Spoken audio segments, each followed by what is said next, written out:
Motherhood Incorporated proudly presents Military Mom Talk Radio live on Toginet.com.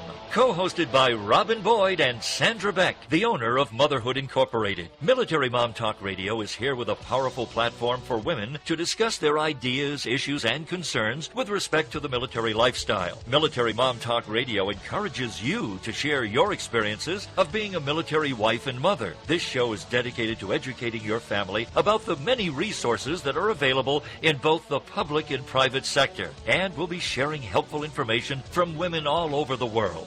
We'll cover everything military, from helping a family member cope with post-traumatic stress disorder, to navigating government programs dealing with family issues, to the struggles of deployment, along with being a working mother both in and out of the home. This is Military Mom Talk Radio, and here are your hosts, Sandra Beck and Robyn Boyd.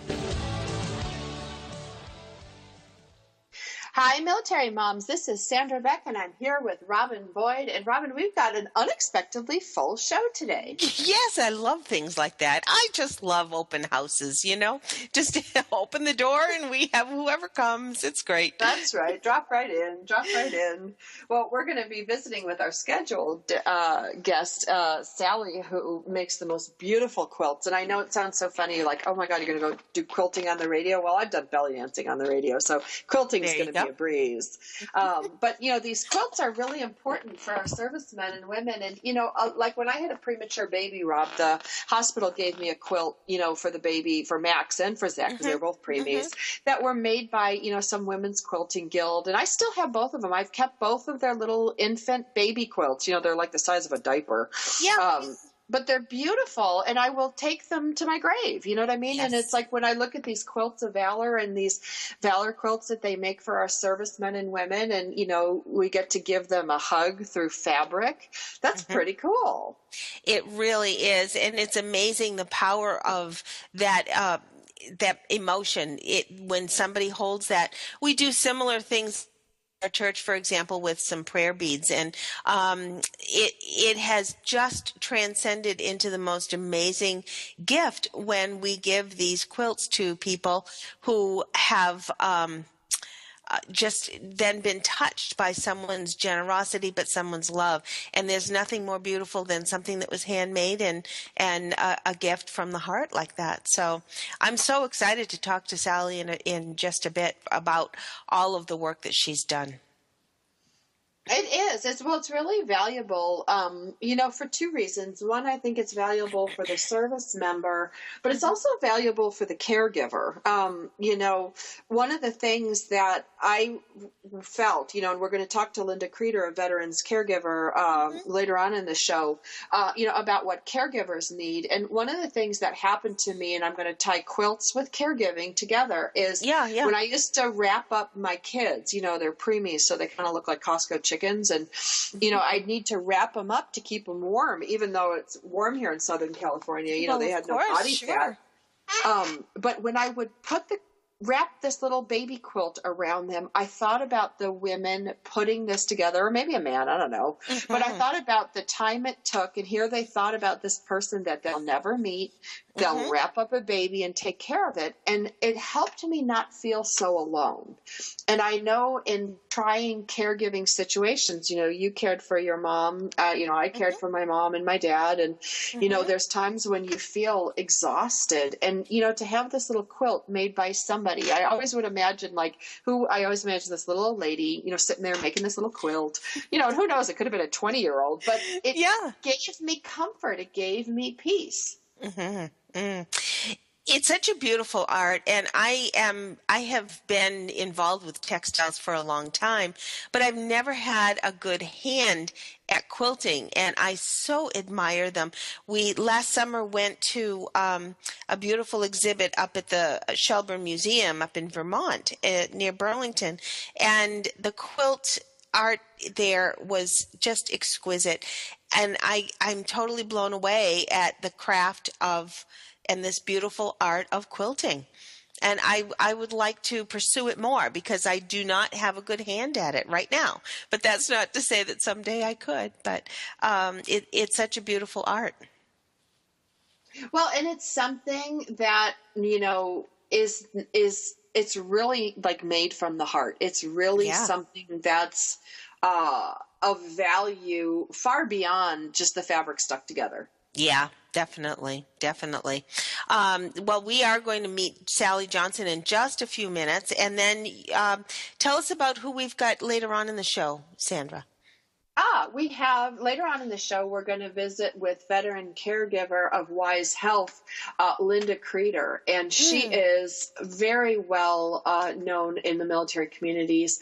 And she's somebody that's going to talk about how to have a positive quality of life when you're caring for your service member, because it's a labor of love. We get that. We understand that. It's a necessary thing. We understand that. But we really want you to know, if you're a caregiver, that you matter too. And it's really hard, I think, Rob, that make that demarcation line between your needs and not feeling guilty about them and then the needs of someone else, because I think that's the hardest part of caregiving. I think the hours, the monotony, especially when you don't see improvement, when they're chronic issues and chronic care, or, they're going to pass away in the end. It's one of these things where it's a really unique situation. Normally we have achievement. We solve something. We have achievements because people get better. Well, sometimes people don't get better. They die, they stay the same. And that's mentally a really tough challenge. And it's okay to feel like some days you want to give up and you can't do this anymore, and it sucks and it's awful. But then you have the associated guilt after it the next day for having your freak out. But that's, that's part of what it is. I cared for Mom close to 20 years, and I have to say that I did build in me time, whether it was to go to church an hour every week or whether it was to have somebody here so that I could go shopping. And when we had visiting nurse by the time I had somebody coming in on a weekly basis, I made sure that I did something on my time, if you will. And you do have to have that. And I think it's even worse when it is a family member, because you do have that inner guilt that if I'm not there, oh dear, or what if something happens, or, you do. And you have to just sort of put that in your schedule, and that you're going to, that's just part of your weekly routine.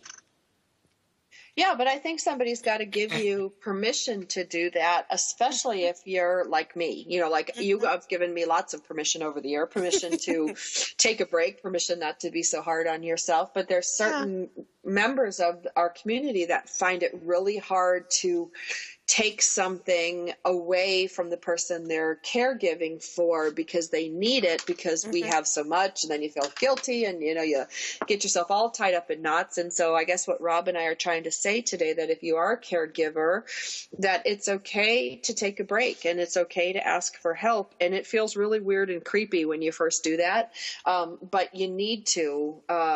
And it's hard to find out what you need when you've spent so much time caring for somebody else, because you may not even know what those needs are. Yeah, that's it. So I'm looking forward to chatting with Linda. But, let's first, the one thing that I did want to say before we say hi to Sally that came across my desk is that there is going to be a stair climb race in the World Trade Center. I don't know if you saw this, Sandra.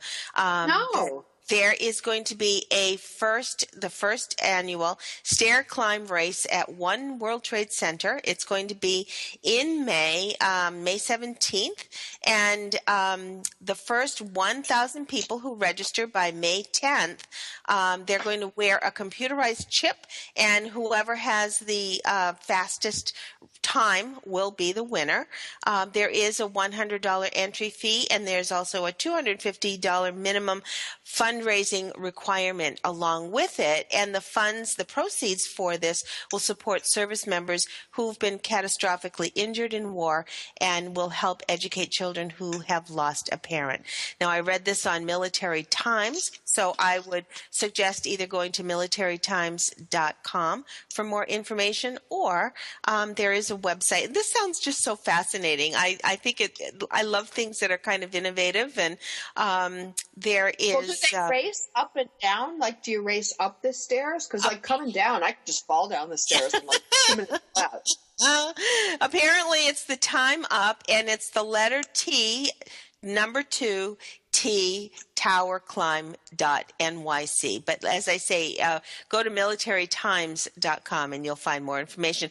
From what I gather in the article, San, it is a computer that's going to time you going up. So okay, because I was thinking, like, if you have a bunch of people, like I really had fat, slow person in front of me, I'd be really mad if I trained for this.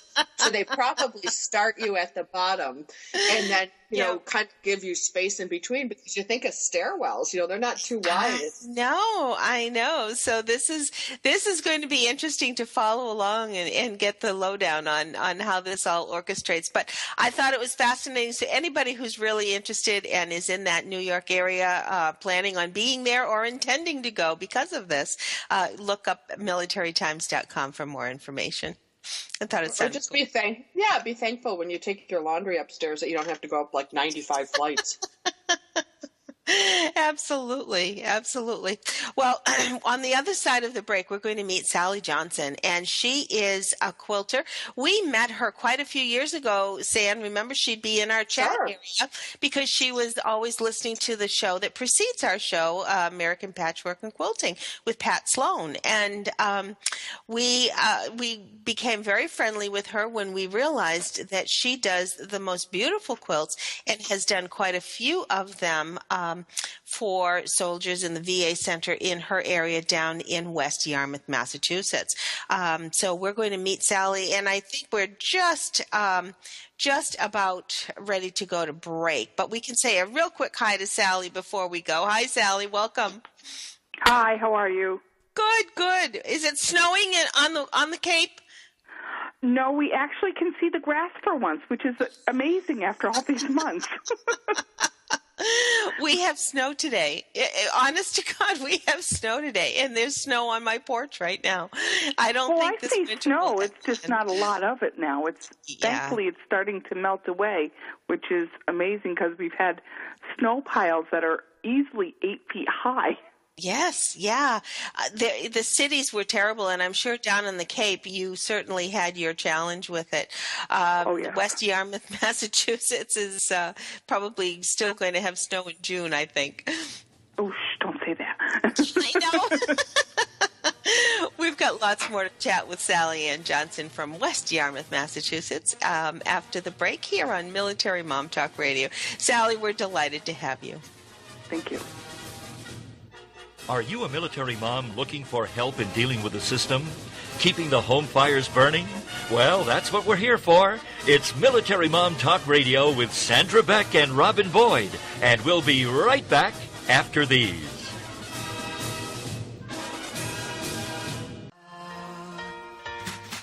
Do you want to get a contact high? Tune in for fun, inspiration, and motivation every Friday at noon Eastern Standard Time. Learn how to maximize your mojo and just say no to the status quo.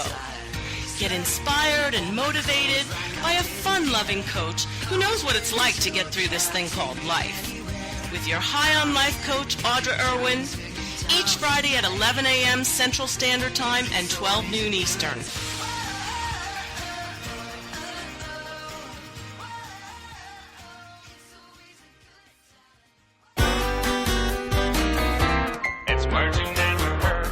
Did you ever wonder who invented the Band-Aid?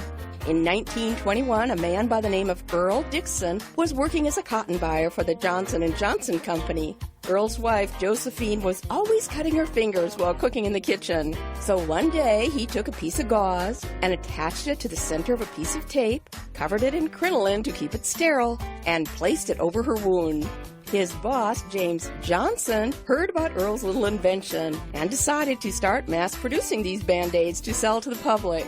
Johnson & Johnson decided to give Boy Scout troops free Band-Aids as a publicity stunt, which started the telewagging, and the rest is history.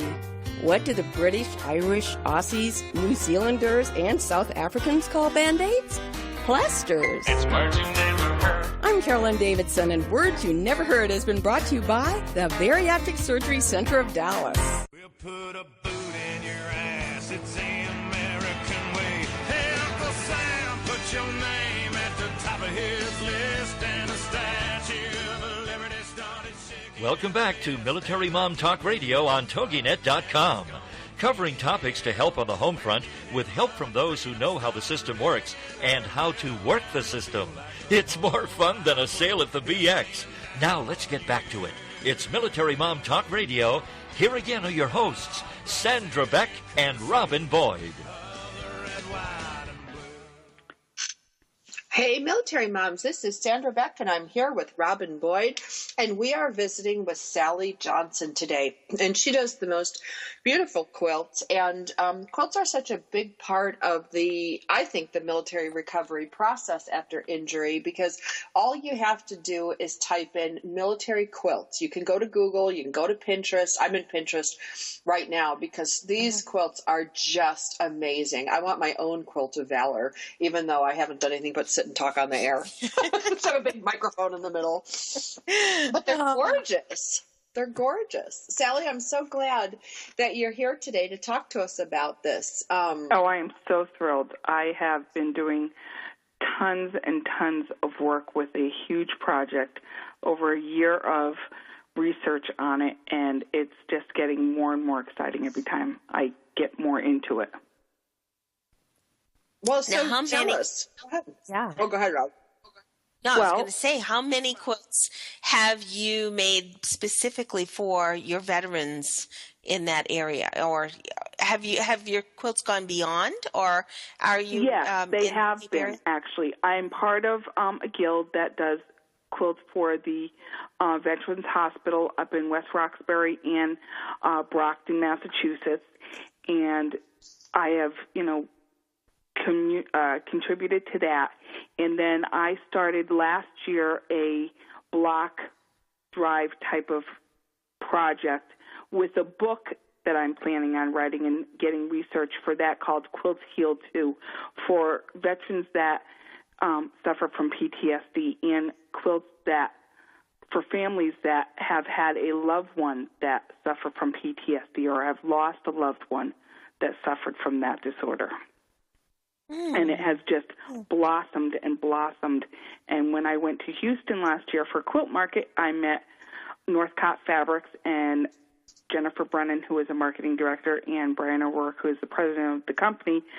Told him what I was doing and how I wanted to go further with the project. And no holds barred, they have donated all the fabric I want for my project. Anything I want, just write to them and they'll send it, which is an enormous amount of fabric, and I've just gotten tremendous response from contributors who want to make blocks, who want to, add blocks to a panel quilt. They have one called Land of the Free, Home of the Brave. It's just absolutely the most gorgeous fabric I've ever seen, and all the coordinating fabrics that go with it is just amazing. Oh, now we want to repeat their name because Northcott, Northcott, and anybody who has done quilting will probably recognize that brand. And they have two lines, don't they? They have a line called Stars and Stripes, I think, is it? And then the Land of the Free. Isn't it Stonehenge? I do believe there are two different lines, but they're both from Stonehenge. It's okay. I guess that's the name of the line itself. I see. And they are wonderful now tell us a little bit about what a block drive is for anybody who hasn't participated in this. How do they participate and what are they expected to do? When I started the block drive, the main part of the block drive I did started last month. I put it up on my blog. I invited people through quilt groups on Facebook or Twitter. Let them know that I've designed a block. This is the block. This is the size of the block. these are the fabrics that are available. If you want to join in on the fun, this is a block that is going to be integrated into a quilt for a soldier or a family who has a member who has PTSD. I got an enormous response, 11 people within the first hour. Oh, my wrote gosh. to me on Facebook, I'd like to join in. They sent me their address. I gave them the instructions on how to make the block. I gave them the material, mailed it to their house. They made the blocks. It was a 24-inch block for this first month, and they created the blocks. They sent me 4 blocks. So when the blocks were done, they sent it back to me. Those blocks are being incorporated with a panel quilt, the panel that North Pat has right now. And for April, the block is designer's choice. As long as it's a 24-inch block, they can make 4 blocks, they can make 16 blocks, however many blocks they want to make, whatever it is. With the fabric that I give them, they'll get 4 or 5 yards of fabric because I have so much fabric from Northcott. They were just so generous that I mail it off to them. They have until the end of the month. They can create whatever block as long as there's 4 blocks, and it measures the 24 inches. If they want to take the 24-inch block and divide it into 4 separate blocks, they don't all have to be the same. They can be all different blocks, so it can be incorporated into a quilt that goes with the panel, and so on and so forth. The fabric that you send them, are they set up in fat quarters, or is it by the yard? I have been getting fat quarters. I've been getting what they call jelly rolls. They're 2.5-inch strips by the width of the fabric, which is usually 42, 43 inches. I've been getting yardage. I've been getting, I got layer cakes, which is like a 10 by 10 package of material. It's amazing what they have sent me, just so much beautiful fabric. Now, how many, we were just starting to say, how many quilts have you done? If you've been doing quilting since, when did you say, 2005? You've been quilting? I learned how to quilt when I was a child, and so when I was a child, I started this whole quilting thing in 2010 when I left my nursing career. I left full-time nursing to quilt. And this is a full-time job for you now. Yeah, it's gotten to that, yes. And it's just blossomed. It's just absolutely blossomed. And being from, family members that have been in the military and, connecting with friends who have their children in the military, it's just a passion of mine to be a supporter of the military. When you have given your quilts, do you personally go? Have you sent them? Do you have a representative from the Red Cross? How do you distribute them? With the Guild, we have sent them over through a representative through the Guild. When I have sent them, I have a liaison that I can connect with, and I have either brought them to that person or I have mailed them out as they at times request because they weren't able to meet with me or whatever the case might be. I am, with this set of quilts that I'm doing, I want to be able to, especially here in Massachusetts, I want to be able to send them personally. I want to drive there and give them to them. I do know a few people that are out of state across country that I'm not going to be able to do that, but I would, of course, send a nice letter with it and a nice card with it and label on the quilt and all of that and mail it out to the person who is going to receive the quilt. I can only imagine the emotion that ensues when you give this gift. This must be phenomenal. Get emotional. It does get, what's the word? There's a lot of feelings and emotion that do happen with it. However, as time goes on, it gets a little easier, although you always have that feeling that this person has done so much or this family has done so much for you in this country that you just have that have that drive. I have to help. And I think I've had that for a very long time. And for many, many years, I think I just kind of hid it away. And then when I left my full-time career, it just kind of popped back out, and I just haven't been able to stop. I have just gone further and further. Isn't it interesting, Sally, because as a nurse, you certainly were a caretaker of many. And how did your focus come to our military and our veterans?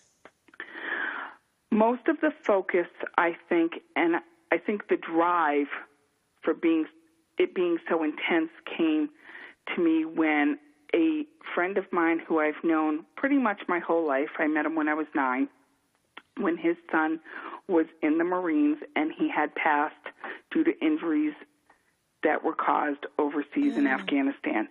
And it just was one of those things that just hit me so hard that I said to myself, I just have to do more and more and more, because he had this one son that had such a drive to serve our country. He went over there and he didn't make it home. And it just absolutely tore me apart. So I said to myself, I have to give more. I have to do more. I have to do something to make this better. I have to support them. Whatever I have to do, I have to do it. And it just has become such intense emotion for me to keep going. I don't know how to stop.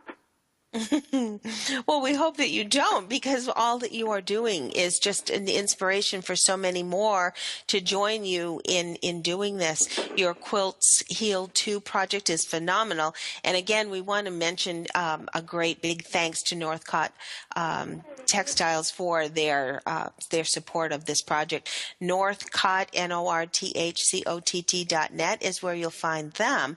And more information about Sally's project, as well as Sally as the author and teacher, is on Sally's quiltingcorner.blogspot.com. And you do have a website now too, Sally? I do, and it's sallysquiltingcorner.com.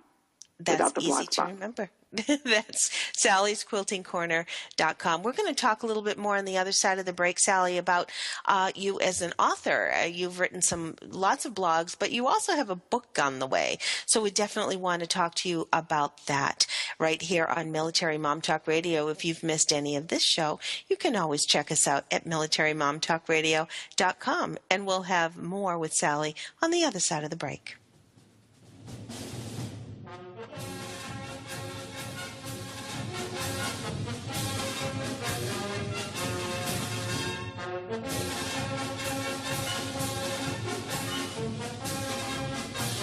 Are you a military mom looking for help in dealing with the system? Keeping the home fires burning? Well, that's what we're here for. It's Military Mom Talk Radio with Sandra Beck and Robyn Boyd. And we'll be right back after these. If you're ready for a big change in your work, your career, your happiness, your life, it's time for the $1 Million Mindset with Marla Tabaka. Monday afternoons at 2, 1 Central on Toginet.com. Marla believes that with the right mindset, anything is possible. Join us as successful life coach Marla Tabaka inspires you and her clients to explore, discover, and live your dreams by developing what she calls the $1 Million Mindset. Marla will inspire you to take action on your dreams and reveal secrets to success that will help you realize your own unique power. Tune into the $1 Million Mindset for heartwarming stories with Marla Tabaka. Learn tips and tricks to building a successful business and unlock the secrets to creating a happier, more balanced life through abundant thinking and attraction power. For more information on the $1 Million Mindset, go to our website, marlatabaka.com. That's MarlaTabaka.com. It's the $1 Million Mindset with Marla Tabaka. Monday afternoons at 2, 1 p.m. Central on Toginet.com. This is the Toginet Radio Network, broadcasting quality programming to the world. LinkedIn. It's a great tool and a great way to do business in today's social media driven world. And Carol McManus is the LinkedIn Lady with the LinkedIn Lady Show. Tuesday and Wednesday afternoons at 4 p.m. Eastern on allbusinessradionetwork.com. The LinkedIn Lady Show is designed to inform, inspire, and educate businesses. Every social media site has a specific demographic, personality, and purpose. And the LinkedIn Lady will interview a variety of guests, such as business owners who can showcase their business and talk about how they use social media, such as Facebook, Twitter, YouTube, Google+, Pinterest, and of course, LinkedIn. For more on Carol and the show, check out her website, LinkedInLady.com.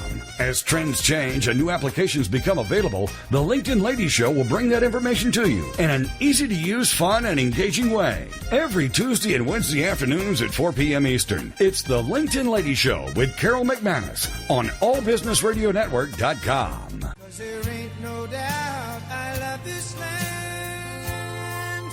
God bless the USA.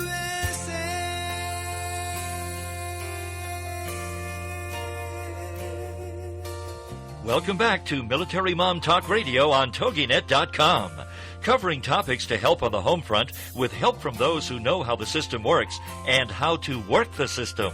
It's more fun than a sale at the BX. Now let's get back to it. It's Military Mom Talk Radio.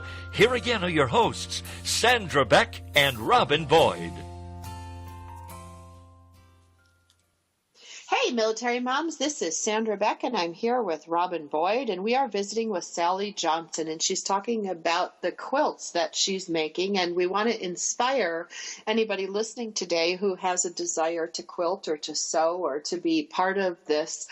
Sally, I want to ask you, how do you get started? I mean, I know, you go to the fabric store, you buy some quilt material, and I don't know, learn how to make a quilt on YouTube. That would be my way. But how do people who are wanting to quilt or know how to quilt, how do they get involved in stuff like this? How do they make a difference? One of the ways that I started was when I first joined Twitter, I met a lot of people in the quilting community. And there was a gentleman who quilted. He is known as Quilt Dad, a.k.a. John Adams. He is a phenomenal guy. He is his real job is marketing, and I asked him, how do you go about getting fabric and notions and all that stuff donated? He was incredibly generous and gave me the contacts to contact to these fabric companies, Moda, Northcott, Wyndham Fabric, you name it. And I just emailed them and let them know that I was either making a quilt for a possible publication or I wanted to make quilts for donation projects to Quilt Bank or to our local pantry or military quilts. And they just said, tell me what you need, yardage, however much I needed, and they sent it away. They just send it out. And his word was to me, you'll never know unless you ask. It's very true. The amount of fabric that I have gotten is just amazing. Wyndham Fabric sent to me probably, 20 yards of fabric for a quilt that I'm having published in May through American Quilter. Again, Northcott has sent me boxes filled with fabric. I mean, one of the boxes is so filled, it actually arrived on my birthday in December, and my son was bringing it downstairs, and it started to pop open on the bottom as he was walking down the stairs. That's how full it was. Now, do you do a lot of the handwork on it? Do you machine quilt on top afterwards? Once you get all these blocks in, how do you choose to put them together? Do you do this with the Guild? I have done some with the Guild. I have done a lot independently. I will take the blocks that I have, and I have a design wall that's in my studio downstairs in my house, and I'll take the blocks and I'll just put them up on the design wall and see what looks good in the placement. And once I have it, laid out, I will just start machine sewing them together, and then I'll just start layering the top, the batting, and the backing, and I will machine quilt on my little Janome that I have, and I am very, very lucky. I'm getting my very first long arm. I was just going to ask you if you have a long arm. I'm getting my first long arm end of April, beginning of May. I was able to come up with the money for it. It's just about paid off, and it's my favorite color. It's purple. Her name is Miss Violet. And it will go much quicker to quilt a quilt, especially a lap quilt or a nice large throw quilt for a soldier on a long arm as opposed to a domestic machine where you're moving the fabric. Instead of the machine on the machine on the fabric itself. There's a huge difference. Even though the technique is almost the same, you're just incorporating it from machine moving to fabric moving. What's your best tip for storing fabric? Because I'm sure if anybody is a military family and has to move from place to place, they have had to find the best way to store fabric without it either getting moldy or musty, or do you store them in bins? How do you store your fabric? I store my fabric downstairs in my studio. I store on a shelf. I'm very lucky. I have a very dry basement. It doesn't get too wet or a lot of moisture. For quilts, people that have a lot of quilts that want to store quilts like in their basement, if they have no other place to store it, I would suggest the nice plastic zipped bags that come with your comforters from like Kmart or Bed Bath & Beyond, but wrap them up in tissue paper first. It kind of will keep some of the air out and keep things the tissue paper will help keep the moisture directly away from the quilt itself. Have you ever used those vacuum bags, those vacuum seal, what are they called, space bags? I don't know quite what they're called. All the time. When somebody has a lot of fabric and they have a very small space, and that's part of one of my lectures I give, it's a great resource to have a hanger that has, the old-fashioned hangers where you have the clips where you can hang like 5 or 6 skirts. If you store all of your fabric in various little bags, those vacuum bags, and clip them to that, you can store yardage of fabric on one of those hangers with all the different layers. Wow, what a great tip. It's a great space saver for somebody who has a very small apartment. That sounds fabulous. And so many times when you end up moving, especially with the military, you never are quite sure where your accommodations are going to have, what kind of closets, what kind of space. Before we, I do want to acknowledge the fact that you do lecture, you do have a studio where you give lessons, and now you are beginning 2 books, you say. And what are your topics for your books? The first book is called The Eclectic Quilter. It's a combination of all of my designs and a specific technique that I do by weaving tubes of fabric with batting in it to make. I'm in the process of working on my first bed quilt, and it becomes very, very heavy. I did a lap quilt where you can use it for picnics or whatever, and you take the fabric and you're weaving the fabric so it looks like a basket weave. So that is a technique that I also teach. And the other part of the book is just basic designs that I have done in an applique technique I created to make things look as if things are, they call it trapunto, or more dimensionalized. And I, just a side note real quick, I trapuntoed a Halloween costume for my daughter and my son. When they were little, they were Care Bears, and I did trapunto all on their little bellies and on their faces. And unfortunately, they were a little heavy, but they do get heavy. Yeah, they do. It does when you have to have all that layering. And then the second book, Sally, what will that entail? That is Quilts Heal Too, and it is about part of the book are stories from soldiers or families who have a loved one who has PTSD, and the other part of the book will be how we can gain more education to help our military servicemen to cope with and to give them resources in order to help them deal with PTSD. Here on the Cape, it's very difficult. There is a place called Cape and Islands Veterans Outreach Center, and there are 1,300 active cases for various disabilities from veterans, including PTSD. There are resources out there, but I don't think they're as widely available, especially here on the Cape. A lot of stuff is available in Boston or Western Mass, where it is quite a hike for people to get to. So some of the resources are out there, but they're not able to get to that resource because they have no car, they have no job or money in order to get up there. One of the things I did was I spoke with State Representative Tim Whelan yesterday, and part of what I learned was that there are support groups out there on military bases, but not so much so that it's more available. And I want to compare it kind of like an AA meeting, which it's not, but it's a support group where you would be able to go there and talk about what you're, enduring and experiencing.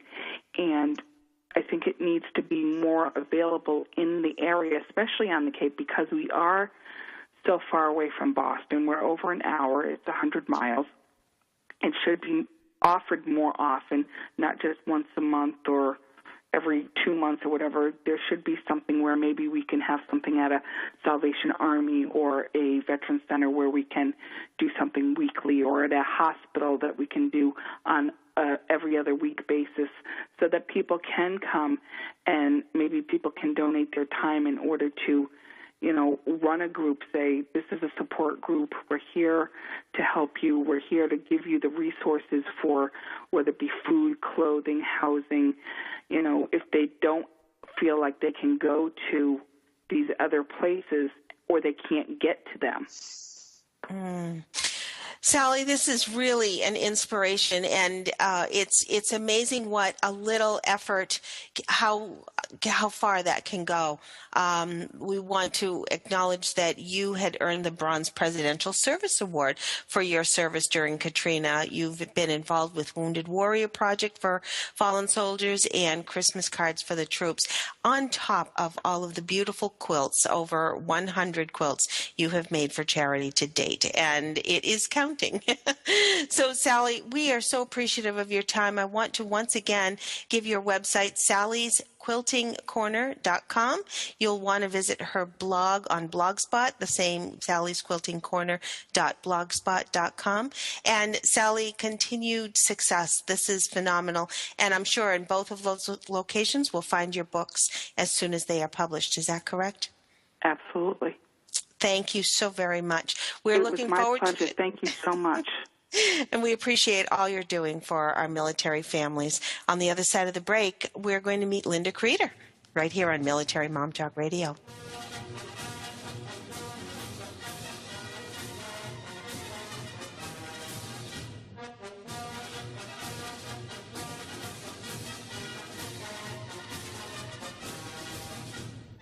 Are you a military mom looking for help in dealing with the system? Keeping the home fires burning? Well, that's what we're here for. It's Military Mom Talk Radio with Sandra Beck and Robyn Boyd. And we'll be right back after these. Shh. Listen, something is brewing. The beautiful business evolution is coming. The way we do business is about to change. For the better. Forever. This is real business at its very best. On Beautiful Business Radio, you will learn what it means to truly prosper, how to nourish yourself and your business, how to earn what you deserve and make a difference in the world. The tide is rising, the change is here. Discover a new way to live, love, and partner with yourself and your business on Philippa Rowlands Presents Beautiful Business Radio, where you matter and your business thrives, every Tuesday at 3 p.m. Central Standard Time, only here on the Woohoo Radio Network.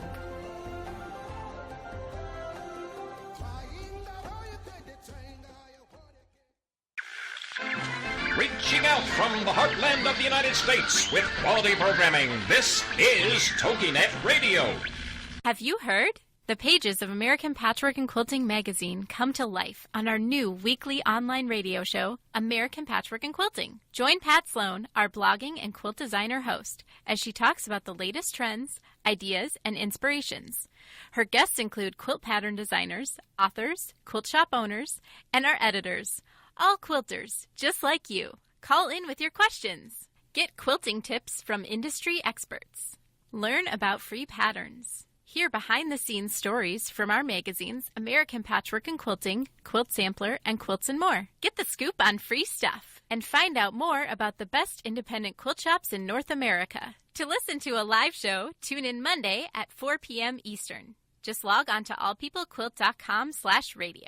To hear past shows, go to iTunes and search for American Patchwork and Quilting Radio. We hope you'll join us because we know that quilting changes everything. We'll put a boot in your ass, it's the American way. Hey, Uncle Sam, put your name at the top of his list, and a statue of liberty started shaking. Welcome back to Military Mom Talk Radio on Toginet.com. Covering topics to help on the home front with help from those who know how the system works and how to work the system. It's more fun than a sale at the BX. Now let's get back to it. It's Military Mom Talk Radio. Here again are your hosts, Sandra Beck and Robyn Boyd. Hey, military moms, this is Sandra Beck, and I'm here with Robyn Boyd, and we were visiting with Sally Johnson. Rob, you want to give Sally Johnson's quilt information out again? That was really a great segment. It's Sally's quiltingcorner.com. Sally is in West Yarmouth, Massachusetts, and is a very big contributor to the Cape Island chapter of the American Red Cross. Excellent, excellent. So now we're going to switch gears just a little slightly, because we talked earlier in the show, and if you missed the first half of the show, we can be found at MilitaryMomTalkRadio.com. You can find us at our host station owned by Global Broadcasting Networks, Toginet, that's Toginet. You can check us out on iTunes under Military Mom Talk Radio for over 200 hours of family-friendly, military-based programming. So you're going to want to check that out. But before you do, we want you to listen to Linda Kreter, because she has got so much information for the caregiver. And the caregiver is the person that's probably not listening to the show because she is busy taking care of someone. So we're going to reach out to you. We will find you. We will hunt you down like dogs because we know that you need care too. Linda, what do you think, when you've got a military service member who's injured, what do you think is one of the hardest things that the caregiver goes through? That's an excellent question, and there's so many varied answers I could give to that. But I think the biggest one is that it becomes an unexpected crisis because there needs to be education, understanding, where do they get resources, who else do they know that they could get supportive help from, and it goes to not being alone in this situation. But so many times they feel that they are lost in the chaos, and it really does depend. The quality of life depends on the caregiver and their ability to roll with whatever comes along. So I would say being forgotten, not feeling alone, being supported, those are the most important things. Well, and I think what you talked about, that unexpected part of it, I just want to address, Rob, we talked about this with respect to military wives, about how people will say, well, what did you expect? You married a military person. What did you expect? You joined the military. So there's part of that thing, too, that there's this expectation that we should have expected, to get a leg blown off, or we should have expected for our husband or wife to be deployed for not 18 months, but 36 months. There's an understanding here that I want to lay down. Rob, we talked about this with divorce and with dating military people, but there's some expectation too, I think, with veteran caregivers. Linda, I'd love for you to weigh in on that. I think the unexpected nature comes along with you get that phone call that you completely dread. No, it's not the car driving up to the curb, but it is the next thing. And so you get that phone call, and all of a sudden, every routine is thrown out of whack. But with help and support and a bit of education ahead of time, knowing that you do have resources to call upon, and there are numerous resources that are starting to come into play after 13 odd years of these current eras, but it is very important that they not only reach out and find out how to go through the scheduling and what they need to logistically, but what comes along very, very quickly is that the caregiver's health is often overwhelmed because they have no time for anything but their caregiving, and they don't prioritize themselves at all. And there is a reason they tell you to put your own mask on before helping someone else on an airplane. If they don't take care of themselves, they're not going to be able to keep the family unit running. And then all things fall into a state of disarray. It's fascinating when you hear it so factually, but doing it is a whole other thing. And I think that realization that your life has changed in an instant, because chances are, if this is a family member, your life will never be the same, but you need to evolve into, and we've said this term over and over, a new normal.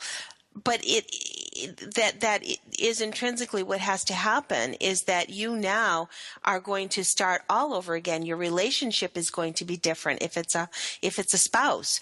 It's very difficult to care for a parent in a different way because they have always been the caretaker to you. And what kind of support does that caretaker seek out? From where would somebody get this kind of guidance to be able to restructure your whole life? Well, what you're really talking about, it seems to me, Robyn, is that the whole communication structure that you're used to doing, who you would reach out to, where you would find your information, is suddenly turned on its head, because not everyone has gone through the same thing. And even if you're a caregiver for someone with PTSD, the next person with PTSD may not be going through the same things that you are. And so it is a matter of taking care of finding out who are your most sympathetic people. Oftentimes the big gap comes in the fact that families truly don't understand. And I speak of that more in the case of the invisible injuries. So the traumatic brain injuries, where a person is truly changed, but outwardly most of them look very normal to themselves and their families. The breakdown in communication comes because expectations are changed, but the circumstances have not yet. So where do you go to find answers? There are a lot of agency things. DOD and VA obviously offer things. I would also venture to say that the private sector is filling the gaps in terms of the education, giving information that's very practical and usable. And there's some things that no one even thinks about. You think about the emotional health of the caregiver, which is essential. There's also some very practical ones. What if you're suddenly lifting a very heavy service member who's bigger than you are? So it's very important you keep your back strength, your upper body strength. You've got to eat right. Caregivers are often in trouble physically because they forget to hydrate. Some of the simplest things that you would think about, but their world revolves around someone else, and they are no longer looking out for themselves. So they need to have a circle of support of some sort, whether it's online, in person, a combination of the two. Professional help is often very, very beneficial. But caregiver health is so challenging because unless they are healthy, they can't take care of the rest of the family. And that's very important. Well, and it's funny you say that because, I was reading this thing today about this recipe for a military wife or a military mom, and it's like half cup patience, 2 tablespoons elbow grease, 1 tablespoon courage, like a cup of tolerance, and then a dash of adventure. And, what I would say to, and is the absolute ability to rebound from the unexpected, because so much of this it's on the fly. We're not prepared, to all of a sudden become the caregiver in this scenario. We're expected to caregive to our child, to our family, to our house, to our things. But, I remember the first time I had to give an injection, I was like, oh man, like I'm not a doctor. Don't you have to go to medical school to do this? But, you do it. And what are some resources for caregivers that are out there that can people can turn to choose from, because you're so tired and you're so exhausted. Now the prospect of going, well, how do I even find help, can feel overwhelming. A great question. And it really depends on which modality someone really has the time for and how they like to be reached. We find that sometimes the hardest part is getting someone to take their head and lift it up enough to realize that they do need help and resources. So there are online resources. Obviously, I run veterancaregiver.com, which has resources, but the VA has resources. There are wonderful blogs run by military spouses who are wounded warrior wives. There is a large cohort of parental caregivers for their adult military children. A new book was just published recently called The Mighty Moms of Walter Reed and Their Wounded Warriors. Fantastic perspective on the parent caregiving. So you can go online, you can go in person. There are support groups. There are phone conferences. I know that NICO and Department of Veterans and Defense and Veterans Brain Injury Center, for example, has teleconferences and webinars. Unfortunately, you really have to seek them out yourself. There is nothing that's proactively going out to the caregiver, and they have so little time. And so it really does involve an internet search locally, optimally, so they can see and meet other people. I do want to insert, though, that while being around peers is very helpful, remember that you're often affected by those around you.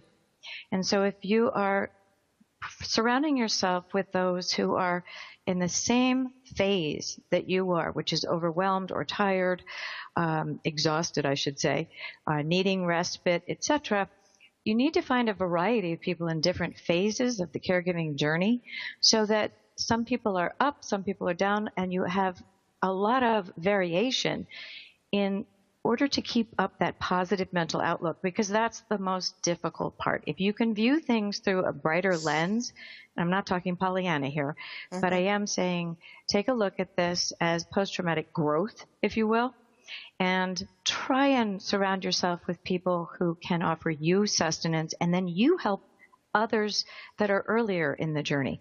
So it's very much a supportive network out there, and it doesn't take much in the way of searching to find groups, even in your own neighborhood. Also, your faith-based communities often have caregiver support groups, and I encourage everyone to take advantage of any medium that works for them.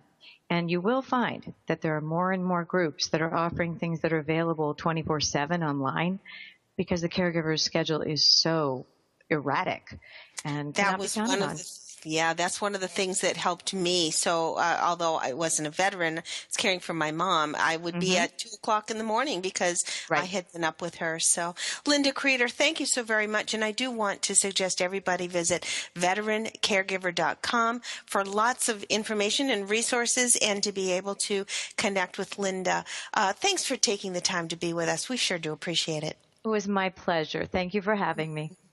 And do remember to visit sallysquiltingcorner.com if you would like to learn a little bit more about quilting and how you can be a part of a quilting block drive. That's a great way to add a little love to someone's life. Thank you so very much for joining us. We'll see you all again next week, I hope. For Sandra Beck, this is Robyn Boyd on Military Mom Talk Radio.